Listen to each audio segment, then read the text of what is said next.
Viceroy पर बम। बादशाह पंचम जॉर्ज भारत आए और सकुशल लौट गए, तो आखिर वांची अय्यर ने अपने निवेदन में जो लिखा था, क्या वह खोखली नींद थी?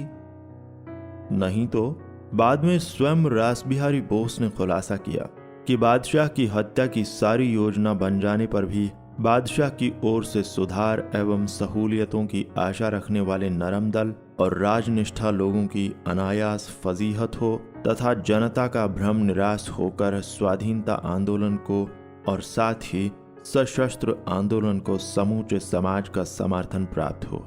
केवल इसी उद्देश्य से क्रांतिकारी गुटों ने यह कदम आगे नहीं बढ़ाया। अलीपुर षड्यंत्र के पश्चात बंगाल के बाहर से क्रांति कार्य को जारी रखना तथा उसकी जिम्मेवारी रासबिहारी बोस पर सौंपना तय हुआ। उसके अनुसार सन 1908 से रासबिहारी देहरादून की वन संशोधन संस्था में नौकरी कर रहे थे। उनके नौकर के रूप में वसंत कुमार विश्वास, यह श्रेष्ठ स्वतंत्रता सैनिक, उन्हीं के घर पर रहता था। विष्णु गणेश पिंगले की मध्यस्थता से उनकी पंजाब और संयुक्त प्रांत के क्रांतिकारी गुटों के साथ सांठगांठ हुई। उसके फलस्वरूप उत्तर के क्रांतिकारी संगठनों की ताकत कई गुना बढ़ गई। इतना ही नहीं, उनका नेतृत्व अनायास रासबिहारी के हाथ आया था। लगातार प्रखर भाषा के प्रकाशित पत्रकों एवं लेखों के नियोजन पूर्वक सूत्रबद्ध वितरण और उसके साथ ही अनेक क्रांतिकारी घटनाओं से जनमत अच्छी तरह तैयार हो चुका था। बम काफी संख्या में जमा थे। कुछ न कुछ अनोखा, चौंका देने वाला कर दिखाने की दृष्टि से यह बड़ा अच्छा मौका था। इस पर विचार विमर्श करने में विभिन्न गांवों में गुप्त बैठकें हुईं और दिसंबर के अंत में भारत की राजधानी कोलकाता से उठाकर दिल्ली में लाने के समारोह में ही ऐसा प्रहार करना निश्चित किया गया। दिल्ली जैसी पारंपरिक राजधानी को साम्राज्य की राजधानी बनाने का अंग्रेज सरकार का निर्णय हुआ। वैभवशाली भव्य जुलूस के साथ वायसराय बादशाह के प्रतिनिधि के रूप में दिल्ली शहर में प्रवेश करने वाला था। लाल किले के दीवाने आम में बड़ा दरबार आयोजित कर उसमें पंजाब का डेप्यूटी गवर्नर अपने नियंत्रण में होने वाला दिल्ली का इलाका वायसराय के हाथ सौंपने वाला था। इस कार्यक्रम को प्रसिद्धि दिलाने हेतु सारे देश में से ही नहीं, सारे संसार से पत्रकारों को निमंत्रित किया गया था।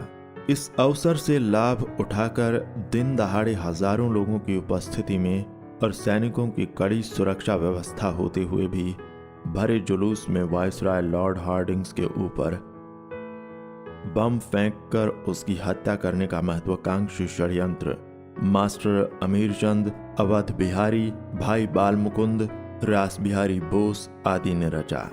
उसकी तैयारियां करने के इरादे से वसंत कुमार विश्वास अवध बिहारी से परिचय पाकर लाहौर में रहने लगा। जुलूस का मार्ग पहले ही घोषित किया गया था। दिल्ली स्टेशन से आरंभ होने वाला यह जुलूस ऐतिहासिक चांदनी चौक रास्ते से होकर लाल किले के दीवाने आम में और वहां दरबार के संपन्न होने पर बनाए गए वॉइस रीगल लॉन्च में पहुंचने वाला था। हमला करने की दृष्टि से उचित स्थान की खोज शुरू हुई। मास्टर अमीरचंद और रासबिहारी बाबू ने जुलूस के रास्ते पर से बहुत से चक्कर लगाकर चांदनी चौक परिसर को इसके लिए पसंद किया। इस स्थान का ऐतिहासिक महत्व तो था ही, लेकिन हमला करने की दृष्टि से बहुत ही सुविधाजनक ऐसा यह परिसर था। लगभग 75 फीट चौड़े, घंटाघर से लाल किले के लाहौरी गेट तक के 1 मील लंबे इस रास्ते के दोनों किनारे एक दूसरे से सटी हुई बहुत सी इमारतें थीं। इन मकानों के पिछवाड़े में बड़ी ही तंग और उलझा देने वाली गलियों का जाल होने से इस इलाके में सुरक्षा का प्रबंध करना बहुत ही मुश्किल था। अतः हमला करके भाग निकलने की दृष्टि से काफी सुविधापूर्ण था। रास्ते के दोनों तरफ बड़े बड़े वृक्षों की दोहरी कतार होने से जुलूस को रास्ते के बीच में से ही आगे बढ़ाना जरूरी था। घंटाघर के आगे टाउन हॉल के पास एक 3 मंजिली इमारत थी। उसकी तल मंजिल में पंजाब नेशनल बैंक थी। अटारी पर एवं छज्जे में परिसर में से अनेक परिवार महिलाओं के साथ जुलूस देखने इकट्ठा होते थे। इस भीड़ में वसंत कुमार विश्वास मुसलमान औरत बनकर पर्दा ओढ़कर मिल जाए, रासबिहारी बोस उसका शौहर बनकर तो अवध बिहारी और बालमुकुंद उनके रिश्तेदार बनकर उनके आसपास रहें, ऐसी योजना थी।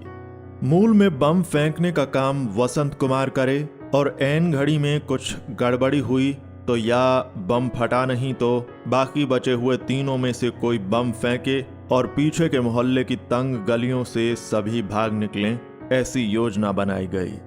दिनांक 26 दिसंबर का दिन निकला। आयोजन के अनुसार दिल्ली स्टेशन से सवेरे जुलूस निकला। साम्राज्य की शान, पौर्वात्य ठाठ बाट, ऐश्वर्य एवं सैनिकी दहशत का पूरा प्रदर्शन जुलूस में किया गया था। बड़े लंबे और मजबूत हाथी की पीठ पर चांदी के विशाल हौदे में वायसराय लॉर्ड हॉर्डिंग्स और उनकी पत्नी बैठे हुए थे। उसी हौदे में आसन के लंबे और मोटे तख्त से बने हुए पिछले हिस्से में यानी कि ख्वास खाने में बड़ा भारी किनखापी जरीदार छत्र धारण कर जमादार महावीर सिंह बैठा था। एक मुसलमान परिवार बड़ी उत्सुकता से जुलूस को निरख रहा था। टाउन हॉल को पार कर वायसराय का हाथी पंजाब नेशनल बैंक के सामने आ गया। सुबह की हल्की धूप में वायसराय का शिरस्त्राण और चांदी की अंबारी दमक रही थी। इतने में जमाव के जय घोष को चीरते हुए कानों को बहरा बना देने वाले विस्फोट का धमाका परिसर में गूंज उठा। चकाचौंध करने वाला प्रकाश फैला। उसके तुरंत बाद चारों ओर धुआं ही धुआं फैला। विस्फोट की ध्वनि के साथ ही शाबाश, इस प्रकार एक स्पष्ट मर्दानी आवाज भी वहां से गूंज उठी। योजना के अनुरूप वसंत कुमार ने बम फेंका था। बिल्कुल सही रूप में बम ने निशाना साधा था। पेड़ों की शाखाओं के बीच में से चल रहे हाथी पर के हिलते हुए हौदे का निशाना साधना और लेडी हार्डिंग्स को लांघकर लॉर्ड हार्डिंग्स के ऊपर बम फेंकना बड़ा ही मुश्किल था। फिर भी वसंत कुमार ने बिल्कुल सही निशाना साधकर लक्ष्य का वेध किया था। बम आसन की पीठ पर जा धमका, परंतु हार्डिंग्स के सौभाग्य से वह उसकी बगल में न लुढ़कते उसके पैर की ओर लुढ़का। पीठ में रहे मजबूत और फिर मोटे तख्ते से हार्डिंग्स घायल हुआ लेकिन बच गया और जमादार महावीर सिंह वहीं ढेर हो गया। जुलूस देखने पेड़ पर चढ़ बैठा एक लड़का भी वहीं मौत का शिकार बन गया। विस्फोट की ध्वनि शांत होने से पहले ही वह चौकड़ी गायब हो गई। विस्फोट की प्रखरता इतनी भयावह थी कि हार्डिंग्स को शुरू में पता ही नहीं चला कि वह घायल हुआ है। उसने जुलूस को आगे बढ़ाने का और पूर्व योजना के अनुसार ही कार्यक्रम संपन्न करने का आदेश दिया और तब जाकर वह बेहोश होकर नीचे गिर गया। उसे हाथी पर से उतारकर अस्पताल ले जाया गया, परंतु जुलूस योजनानुसार वैसे ही आगे बढ़ा। विस्फोट का अपेक्षित परिणाम दिखाई दिया। इस प्रकार खुलेआम सीधे राजप्रतिनिधि के ऊपर हमला किया गया। यह देखकर सारी दुनिया में खलबली मची। भारतीय क्रांतिकारियों की शूरता की, साहस की तथा योजकता की दुनिया भर में चर्चा होने लगी। सरकार सिटपटा गई लेकिन चुप नहीं बैठी। भारत सरकार के मुख्य जांच अधिकारी चार्ल्स क्लीवलैंड ने स्वयं खोजबीन का काम स्वीकार किया। कोलकाता, दिल्ली, मुंबई, नासिक, देहरादून आदि कई जगहों पर तलाशी ली गई। बहुत से लोगों को गिरफ्तार किया गया, परंतु पर्याप्त सबूत के अभाव में उन्हें रिहा किया गया। फिर भी इस धमाचौकड़ी में रास बिहारी देहरादून में, अवध बिहारी और वसंत कुमार विश्वास लाहौर में, भाई बालमुकुंद जोधपुर में सुरक्षित पहुंच गए। इतनी सारी कोशिश के बावजूद भी सरकार को तनिक भी सफलता नहीं मिली।